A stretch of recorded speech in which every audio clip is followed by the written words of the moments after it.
2 जून और स्वागत है आपका एग्जामशाला के यूट्यूब चैनल में। तो चलिए स्टार्ट करते हैं आज का एक current affair MCQ. Current affair MCQ start करने से पहले आपको बता दें कि एग्जामशाला को आप फॉलो कर सकते हैं वेरियस सोशल मीडिया साइट्स पर, जैसे कि टेलीग्राम्स, इंस्टाग्राम और फेसबुक, जहां पर मिलेंगे आपको डेली अपडेट। और ये अपडेट आपके एग्ज़ाम के पॉइंट ऑफ व्यू से काफ़ी इंपॉर्टेंट होंगी।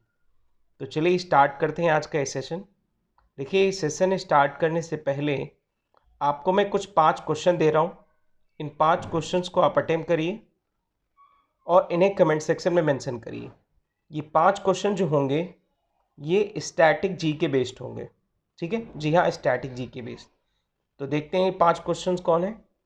पहला क्वेश्चन आपसे पूछा है कि महाराणा प्रताप सागर लेक ये कौन से राज्य में स्थित है, ये आपको बताना है। दूसरे क्वेश्चन में आपसे पूछा है कि बांदीपुर टाइगर रिजर्व ये कहाँ पर स्थित है। और तीसरे क्वेश्चन में आपको बताना है कि सेंट जॉर्ज फोर्ट ये कहाँ पर स्थित है। बढ़ते हैं अगले क्वेश्चन यानी फोर्थ क्वेश्चन की तरफ। तो फोर्थ क्वेश्चन में आपसे पूछा है कि ग्लोबल करप्शन रिपोर्ट ये किसके द्वारा जारी की जाती है। और फिफ्थ क्वेश्चन में एक रिपोर्ट आपसे और पूछा है जिसका नाम है travel and tourism competitiveness report, ये किसके द्वारा जारी की जाती है। तो ये 5 क्वेश्चन हैं, ज़रा इन्हें कमेंट सेक्शन में मेंशन करिएगा। बढ़ते हैं हम लोग पहले एमसीक्यू पर। तो पहला एमसीक्यू है यहाँ पर, इसमें आपको बताना है कि प्रिंसिपल साइंटिफिक एडवाइजर कौन है गवर्नमेंट ऑफ इंडिया के अभी प्रेजेंट टाइम पर। तो देखिए, इसके साइंटिफिक एडवाइजर हैं के विजय राघवन। अभी चर्चा में क्यों, जरा ये हम बात कर लेते हैं। देखो, जो प्रेजेंट टाइम पर कोविड-19 चल रहा है, ठीक है, कोविड-19 से बहुत ज़्यादा हमारे यहाँ पर स्ट्रेस हो चुका है। इससे जो एफ़र्ट लिए जा रहे हैं, कोविड-19 के पैरेलल में जो एफ़र्ट लिए जा रहे हैं, उन एफ़र्ट को कैसे बढ़ाया जाए, इसके दिशा के लिए प्रिंसिपल साइंटिफिक एडवाइज़र ने गवर्नमेंट ऑफ इंडिया को कुछ एडवाइस दी। उनमें से कुछ एडवाइस हैं। पहली एडवाइस ये है कि हम पूरी तरीके से इंडिजिनसली प्रोडक्ट को बढ़ावा दें। और दूसरा कहा कि हम कुछ फाइटोफार्मासिटिकल्स कंपनियों को, यानी जो मेडिसिन्स हैं, इनको बढ़ावा दें। अगर आप पूछें फाइटोफार्मासिटिकल्स क्या होता है, तो फाइटोफार्मासिटिकल्स का मतलब होता है यानी एक ऐसे प्लांट जो पूरी तरीके से मेडिसिन पर बेस्ड हो। जी हाँ, मेडिसिन पर बेस्ड हो। और तीसरा इन्होंने रिकमेंडेशन ये दिया कि हम न्यू ड्रग डेवलप करें, कुछ नए ड्रग्स को डेवलप करें। ठीक है, ये जो है काम था प्रिंसिपल साइंटिफिक एडवाइज़र का।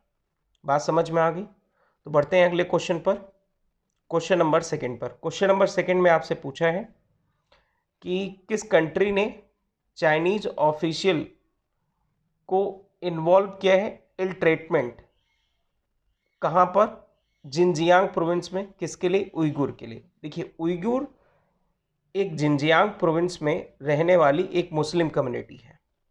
जिनजियांग प्रोविंस चाइना का एक पार्ट है, जहाँ पर उइगुर से इल ट्रीटमेंट करने के लिए एक कंट्री है जिसने चाइना पर क्या लगा दिए हैं, सेक्शन लगा दिए हैं। तो ये कौन सी कंट्री है, ये कंट्री का नाम है यूएसए। ठीक है, तो प्रेजेंट टाइम पर आपको सिनेरियो समझ में आ गई, यानी जिनजियांग प्रोविंस में उइगुर मुस्लिम पर चाइना की जो गवर्नमेंट है वो काफ़ी ज़्यादा उन पर जो है उनका शोषण करती है। तो इसको लेकर यूएसए ने उस पर क्या लगाए हैं, सेक्शंस लगाए हैं। बढ़ते हैं यानी थर्ड क्वेश्चन पर। क्वेश्चन नंबर थर्ड में आपसे पूछा है कि कौन सी ऑर्गेनाइजेशन ने अभी हाल ही में children in monetary poors household and कोविड-19 रिपोर्ट को रिलीज़ किया है। तो देखिए, इसका सही आंसर क्या है।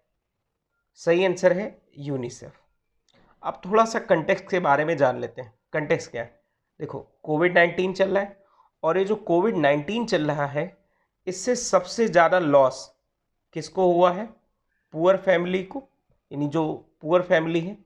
और इनमें से जैसे लो क्लास है और जो मिडिल क्लास है, इन फैमिली के जो सबसे ज़्यादा चिल्ड्रन हैं वो इसका एफर्ट देख रहे हैं, माल न्यूट्रिशन का सिखा रहे हैं, फ्री इंटरनेट एक्सेसिबल नहीं है, हेल्थ अच्छी नहीं है, इंफ्रास्ट्रक्चर अच्छा नहीं है, तो सारी समस्याएं चिल्ड्रंस को फेस करनी पड़ रही हैं।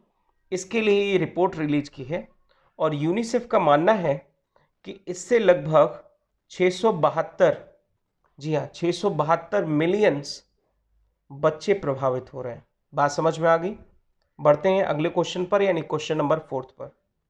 तो क्वेश्चन नंबर 4 में आपसे पूछा है कि Olympic channel commissions from India के कौन किन्हें मेंबर अपॉइंट किया गया है।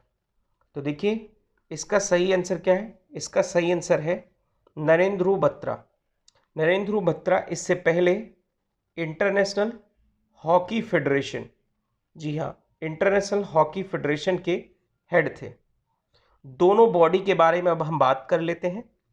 तो सबसे पहले अगर हम बात करें ओलंपिक चैनल कमीशंस की, देखिए ये एक ऐसी बॉडी है जिसका इस्टेब्लिशमेंट 1927 में हुआ था, जी हाँ 1927 में।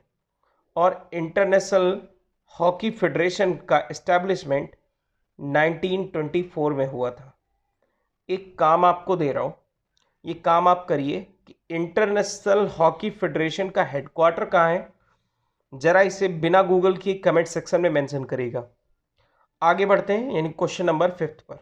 तो क्वेश्चन नंबर 5 में आपसे पूछा है कि गवर्नमेंट ने भी हाल ही में सेविंग बॉन्ड स्कीम पर जो इंटरेस्ट देती थी, जिसको हम आरबीआई बॉन्ड के नाम से या गवर्नमेंट ऑफ इंडिया के बॉन्ड के नाम से जानते हैं, इस पर इंटरेस्ट रेट को घटा दी। तो प्रेजेंट टाइम पर जो इंटरेस्ट रेट था वो कितना था, ये आपको बताना है। तो देखिए इसका सही आंसर है 7.75%। अब ये सेविंग बॉन्ड स्कीम है क्या, जरा समझिए। जैसे मान लीजिए आपने कोई सेविंग अकाउंट ओपन कराया, तो जो सेविंग अकाउंट ओपन कराया है उसमें आप जो जमा राशि जमा करते हैं उस पर मान लो बैंक आपको 4% ब्याज देता है, ठीक है। अब 4% आपको एनुअली ब्याज मिल जाता है, यानी पर एनम मिल जाता है। इसी तरीके से आप गवर्नमेंट का एक बॉन्ड ले लीजिए, जिस बॉन्ड को हम कहेंगे क्या, सेविंग बॉन्ड स्कीम्स। और इस सेविंग बॉन्ड स्कीम्स में जो आपको इंटरेस्ट एनुअली या 6 मंथ पे मिलेगा वो होगा 7.75%। बात समझ में आ गई। सेविंग बॉन्ड स्कीम में आप मिनिमम 1000 इन्वेस्टमेंट कर सकते हो, 1000, और इसके मल्टीपल्स में और भी ज़्यादा आप इन्वेस्टमेंट कर सकते हो। बढ़ते हैं अगले क्वेश्चन पर, क्वेश्चन नंबर 6 पर। तो क्वेश्चन नंबर 6 में आपसे पूछा है कि चीफ सेक्रेटरी ऑफ केरला कौन है। तो देखिए चीफ सेक्रेटरी ऑफ केरला के बारे में हम जानेंगे, लेकिन इससे पहले हम लोग ये जान लेते हैं कि चीफ सेक्रेटरी ऑफ केरला या चीफ सेक्रेटरी ऑफ स्टेट किसी भी स्टेट का हो, उसको अपॉइंट कौन करता है। तो देखिए ये एक प्रोसेस होती है, इस प्रोसेस को मैं आपको डिटेल से बता रहा हूँ, समझिएगा। पहला, यानी जो सीनियर मोस्ट आईएएस ऑफिसर होता है स्टेट में, इस सीनियर मोस्ट आईएएस ऑफिसर को सीएम एक सुझाव देता है, और ये सुझाव दिया जाता है किसको, गवर्नर को सुझाव दिया जाता है। और गवर्नर इसी आईएएस ऑफिसर को as a chief secretary appoint करता है। बात समझ में आ गई। यानी अपॉइंट कौन करता है, तो याद रखिएगा गवर्नर नहीं, मतलब सीएम नहीं, चीफ सेक्रेटरी ऑफ, मतलब चीफ सेक्रेटरी ऑफ स्टेट जो है इसको कौन अपॉइंट करेगा, गवर्नर अपॉइंट करेगा। बात समझ में आ गई, ठीक है। इनका कार्यकाल कौन होता है, तो कार्यकाल याद रखिएगा इनका कोई कार्यकाल नहीं होता है, ये एक एडमिनिस्ट्रेटिव प्रोसेस को स्ट्रॉन्ग करने के लिए बनाए जाते हैं। बढ़ते हैं अगले क्वेश्चन पर, यानी क्वेश्चन नंबर 7 पर। तो क्वेश्चन नंबर 7 में आपसे पूछा है कि south and south east Asia के चेयरमैन जेपी मॉर्गन के कौन होंगे। तो देखिए आपको बता देते हैं, इसका सही आंसर है लियोपोरी। लियोपोरी अभी तक यूटीआई यानी यूनिट ट्रस्ट ऑफ इंडिया के हेड थे। अब इन्हें जेपी मॉर्गन का क्या बना दिया गया है, चेयरमैन। वो भी किस रीजन का, south and south east Asia का। जेपी मॉर्गन एक फाइनेंशियल इंस्टीट्यूट है यूएस बेस, जैसे आपके यहाँ पर कोई फाइनेंशियल इंस्टीट्यूट है उसी तरीके से ये भी एक फाइनेंशियल इंस्टीट्यूट है, ठीक है। आगे बढ़ते हैं इन क्वेश्चन नंबर 8 पर। तो क्वेश्चन नंबर 8 में आपसे पूछा है कि पहला सोलर लिफ्ट इरिगेशन प्लांट कहाँ का, कारगिल का, वो भी 5 किलोवाट का है और 3 हॉर्स पावर का एक समरसेबल पंप है। इसको याक ब्रीडिंग फार्म में लगाया गया है और ये काम किसने किया है, इसका इनॉग्रेशन किसने किया, ये आपसे पूछा है। तो इसका इनॉग्रेशन किया है मोहम्मद रज़ा ने। देखिए जो मोहम्मद रज़ा है वो लद्दाख डायरेक्टर ऑफ एनिमल सीप सीप हस्बेंड्री एंड फिशरीज के हेड हैं वहाँ पर। अब एक काम कैसे करता है, जरा मैंने एक पिक्चर लगाई है, इसको ध्यान से समझिएगा, मैं आपको बता दूं। देखिए सन है, सन एक लाइट देता है सोलर पैनल को, और सोलर पैनल से एक मोटर जुड़ा होता है।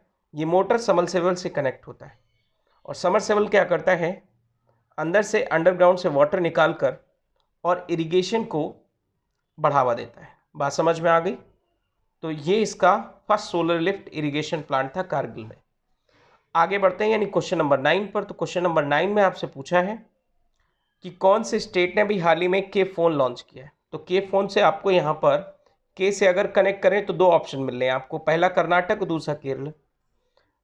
तो इसका सही आंसर क्या है, इसका सही आंसर है केरला। अब के फोन का जरूर कोई ना कोई फुल फॉर्म होता होगा, तो इसका फुल फॉर्म क्या है समझिएगा। इसका फुल फॉर्म है केरला फाइबर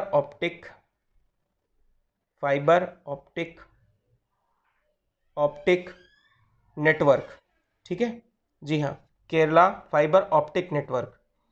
अब ये 2020 दिसंबर से शुरू होगा।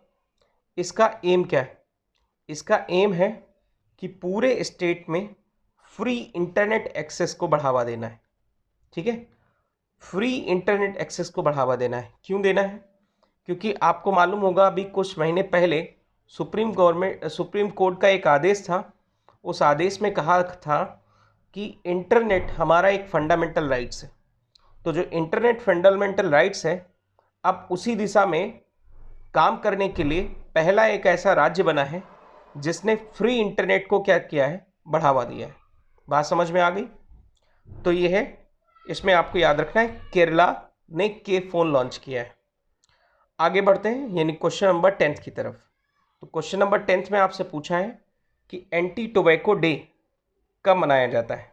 तो एंटी टोबैको डे मनाया जाता है 31 मई हर साल। और इसमें क्वेश्चन में आपसे पूछा है कि इसका थीम क्या है। तो इसका थीम इस बार का है protecting youth from industries manipulation and preventing them from tobacco and nicotine use. इसका थीम याद रखना है आपको, protecting youth from industries manipulation and preventing them from tobacco and nicotine use. ठीक है, इसको नोट डाउन कर लीजिएगा, इंपॉर्टेंट है। आगे बढ़ते हैं यानी क्वेश्चन नंबर 11 की तरफ। तो क्वेश्चन नंबर 11 में आपसे पूछा है कि इस बार यानी 2020 में ब्रिक्स की प्रेसिडेंसी को कौन होल्ड करेगा, कौन सा देश होल्ड करेगा। तो इसका सही जवाब क्या है। देखिए हम लोग जानते हैं कि ब्रिक्स में कितने कंट्री हैं, 5 कंट्री हैं, ब्राज़ील, रसिया, इंडिया, चाइना और साउथ अफ्रीका। तो इस बार की जो प्रेसिडेंसी है उसको होल्ड करेगा कौन, रसिया। ये चीज़ याद रखना है आपको। ठीक है, आगे बढ़ते हैं यानी क्वेश्चन नंबर, अच्छा एक यहाँ पर क्वेश्चन आप बताइएगा कि ब्रिक्स का लास्ट ईयर में समिट कहाँ पर हुआ था। ठीक है, ये ज़रा कमेंट सेक्शन में बताइएगा। आगे बढ़ते हैं यानी क्वेश्चन नंबर 12 पर। तो क्वेश्चन नंबर 12 में आपसे पूछा है कि इंटरनेट कौन से स्टेट ने फ्री मतलब as a fundamental rights declare कर दिया। तो इसका जवाब हम लोग पिछले क्वेश्चन में देख के आए हैं, आप इसको अटेम्प्ट करिए। आगे बढ़ते हैं यानी 13 नंबर क्वेश्चन पर। तो 13 नंबर क्वेश्चन में आपको से पूछा है DARPG का फंक्शन कौन सी मिनिस्ट्री के अंतर्गत आता है। तो ये आपको बताना है। सबसे पहले हम लोग जान लेते हैं कि DARPG है क्या। तो देखो DARPG इसका पूरा नाम होता है department of administrative reform and public grievances. ठीक है, ये चीज़ याद रखना है आपको। अब ये काम क्या करता है, इसका एम क्या है। तो इसका काम ये है कि ई गवर्नेंस को बढ़ावा देना। ई गवर्नेंस को बढ़ावा देना, आपको याद होगा लास्ट ईयर 2019 में 22वीं एक समिट हुई थी, 22nd एक समिट हुई थी। कहाँ पर हुई थी? शिलोंग में हुई थी, ठीक है। और 23वीं समिट 2020 में कहाँ पर होगी? ये होगी कहाँ पर? मुंबई में। ये किस चीज़ की समिट मैं आपको बता रहा हूँ? ई गवर्नेंस कॉन्फ्रेंस की, याद रखिएगा, ई गवर्नेंस कॉन्फ्रेंस की, जिसको ये इंस्टीट्यूट बढ़ावा देता है। अब एक कौन सी मिनिस्ट्री के अंतर्गत आता है तो आप लोग जान गए होंगे इसके फुल फॉर्म से। इसका फुल फॉर्म जैसे मैंने आपको बताया था, तो इसके अकॉर्डिंग आपको लग रहा है option B, ministry of personnel and public grievances and pensions, ठीक है। बढ़ते हैं अगले क्वेश्चन पर, यानी क्वेश्चन नंबर 14 की तरफ। तो क्वेश्चन नंबर 14 में आपसे पूछा है CATP का फुल फॉर्म क्या होता है। देखिए CATP का फुल फॉर्म का मतलब क्या है, पहले हम आपको यहाँ पर बता देते हैं। CATP का फुल फॉर्म है कोविड-19 टेक्नोलॉजी एक्सेस पूल। कोविड-19 टेक्नोलॉजी एक्सेस पूल, ये इसका पूरा नाम है। ये है क्या और चर्चा में क्यों आए हैं, ये आपको बताता हूँ। देखो प्रेजेंट टाइम पर अभी हाल ही में जो कोविड-19 का पेंडेमिक चल रहा है, ये पेंडेमिक इतना ज़्यादा बड़ा नहीं है, लेकिन फिर भी यहाँ पर इतना बड़ा पेंडेमिक बनता जा रहा है। इसका कारण क्या है? देखिए इसके पीछे एक रीज़न है, और वो रीज़न ये है कि आप देखेंगे जो ग्लोबल कॉपरेशन है, ग्लोबल कॉपरेशन ये पूरी तरीके से अब टूट चुका है। तो ग्लोबल कॉपरेशन टूट जाने के कारण ये बीमारी बहुत तेज़ी से स्प्रेड हो रही है। अगर ग्लोबल कॉपरेशन स्ट्रांग होता, ठीक है, तो इस पेंडेमिक को हम आसानी से सॉल्व कर सकते थे। तो इसी दिशा में कोस्टारिका एक कंट्री है जिसने एक प्रोग्राम लॉन्च किया है CTAP, यानी कोविड-19 टेक्नोलॉजी एक्सेस पूल। इस एक्सेस पूल का जो एम होगा, वो एम ये होगा कि जो वैक्सीन लाई जा रही है, जो टेस्ट किए जा रहे हैं, जो ट्रीटमेंट लाया जा रहा है, जो हेल्थ टेक्नोलॉजी रिलेटेड है कोविड-19 से रिलेटेड, इन सभी को सभी कंट्री के लिए एक्सेसिबल बनाया जाए। बात समझ में आ गई? ठीक है। तो ये जो है एक वर्ल्ड वाइड प्रोग्राम है, WHO के द्वारा चलाया जा रहा है और कोस्टारिका ने इसको भी फॉलो किया है। आगे बढ़ते हैं यानी क्वेश्चन नंबर 15 की तरफ। तो क्वेश्चन नंबर 15 में आपसे पूछा है कि रिस्पॉन्सिबल फॉर AI यानी आर्टिफिशियल इंटेलिजेंस फॉर यूथ, ये कौन सी मिनिस्ट्री के द्वारा लॉन्च किया गया? तो ये देखिए लॉन्च किया गया है ministry of electronics and IT, ठीक है। ये चीज़ याद रखना है आपको। अब हम लोग डिस्कस कर लेते हैं वो क्वेश्चन जो मैंने आपको दिए थे अटेम्प्ट करने के लिए। तो यहाँ पर पहला क्वेश्चन आपसे पूछा था मैंने कि महाराणा प्रताप सागर लेक ये कौन से राज्य में स्थित है? तो देखिए इसका सही जवाब क्या है? इसका सही जवाब है हिमाचल प्रदेश। तो हिमाचल प्रदेश में ये स्थित है, लेक है ये। और इसके अलावा वहाँ पर एक और लेक है जिसका नाम है चंद्राताल, ठीक है, दोनों नोट कर लीजिएगा। आगे बढ़ते हैं यानी क्वेश्चन नंबर 2 पर आपसे पूछा था बांदीपुर टाइगर रिजर्व कहाँ है? तो इसका सही जवाब क्या है? कर्नाटका। थर्ड क्वेश्चन में आपसे पूछा है सेंट जॉर्ज फोर्ट, ये सेंट जॉर्ज फोर्ट जो है कहाँ पर लोकेटेड है? तो ये है चेन्नई में, और इसको बनाया था किसने? ईस्ट इंडिया कंपनी ने। ये चीज़ याद रखना है, ईस्ट इंडिया कंपनी ने। क्वेश्चन नंबर 4 पर बात करते हैं। तो क्वेश्चन नंबर 4 में है कि ग्लोबल करप्शन रिपोर्ट ये किसके द्वारा जारी की जाती है? तो देखिए ये जारी की जाती है एक इंस्टीट्यूट है जिसका नाम है ट्रांसपेरेंसी इंटरनेशनल, इसके द्वारा ये रिपोर्ट जारी की जाती है। Travel and tourism competitiveness report ये किसके द्वारा जारी की जाती है? ये जारी की जाती है वर्ल्ड इकोनॉमिक फोरम के द्वारा, ठीक है। और वर्ल्ड इकोनॉमिक फोरम इसका हेडक्वार्टर कहाँ पर है ये ज़रा बताइएगा। और एक क्वेश्चन और बताइएगा कमेंट सेक्शन में कि travel and tourism competitiveness report इसमें इंडिया की रैंक क्या है, ज़रा एक कमेंट सेक्शन में मेंशन करिएगा। तो आज के वीडियो में इतना ही।